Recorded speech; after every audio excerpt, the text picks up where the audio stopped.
get in the view of your clients so that they really hear you and are able to actually hire you, because they are not just inundated with all the crazy stuff that's happening in the market. So there's two pieces to this. And I want to start by saying that the type of person who I'm talking about is an affluent buyer. So I don't work with people who are selling to the masses, right? So if you're in e-commerce, or if you are a service provider who is selling like lower end products or services to people, this is not going to be a training for you, because the person who I am best at serving has a high end, it's either a high end product, a more expensive product, or is working with somebody who is looking for transformation in a really fast way and effective way. They're not basing their decisions off of price. They're basing it off of value. So if that's you, stay tuned. Let's talk. But in today's marketplace, there's so much noise. You probably have noticed this when you scroll even on your own Instagram or Facebook feed, because there's all sorts of advertisements and things, and they're trying to grab your attention.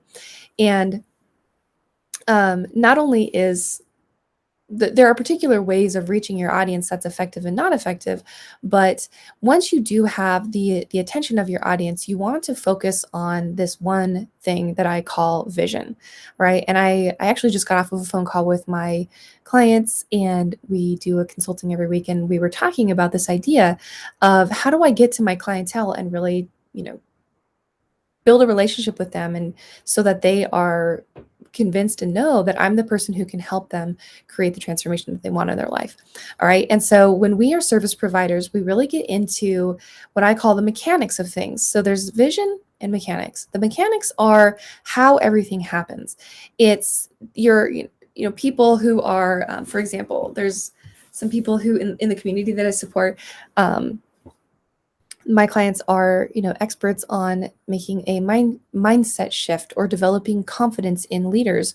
They are experts at sales and marketing and know how to go help high-end jewelers to add 7 figures of revenue to their business model. Those are the things that you're really good at. The services that you provide, that's the things that we become obsessed about, right? And we read all the books about how to do it, and we read about, how to actually create this transformation for our clientele. Well, the clientele that you are serving, they don't care about how that transformation happens. Okay, so the how is the mechanics of it.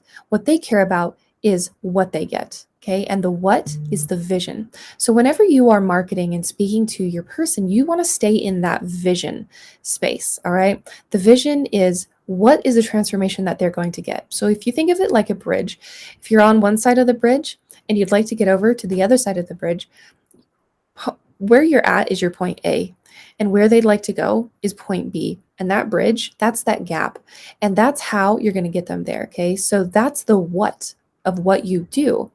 But what I see a lot is people start talking about the mechanics. They start talking about, how this can happen.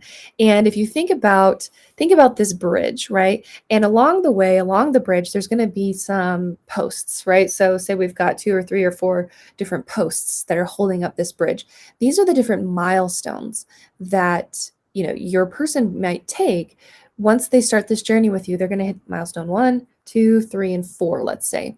Okay, these milestones are the what of how you get people a result. Okay, so when you start thinking about the pillars or the steps that it takes for you to take somebody from where they are to where they want to be, you want to stay talking about those things, but not ever go down into how that might happen for them.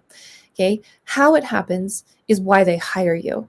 But when you're marketing and using marketing language, you always want to be talking about what they get.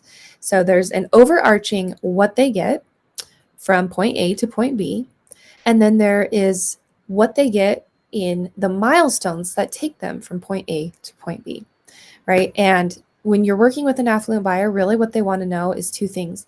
They want to know, can you get me to point B? Can you get me to where I want to be? And number 2, they want to know, what is my involvement in this process? What do I have to do? And when you can make what they have to do very not overwhelming and not add anything to their mental load, and you make that super, super easy, you're going to get a yes much quicker than if you complicate it. You're also going to get a yes much quicker if you don't talk about all those mechanics of how it happens. When you have people who start asking you about how that happens, that's an indicator that you're working with a person who is valuing price over the result. And those buyers aren't always the most fun to work with because they get really stressed out. They tend to be super needy and ask tons and tons of questions. Sometimes they don't do the work and they don't really implement, and they're really looking for a magic bullet type situation. And so that's just an indication that you can use in your own marketing or in your own, while you're out prospecting and generating leads and closing leads. Watch for those people. If you want to work with them, that's fantastic. That is totally your thing. That's just not my thing. And it's not what I teach inside this community. So, all right. I know this was a short training today, but we've got the holiday season coming up. You guys may know that my dad had a heart attack on Saturday. So I am looking to go spend a little bit of time with my family and to get back to my I don't know, Thanksgiving week life.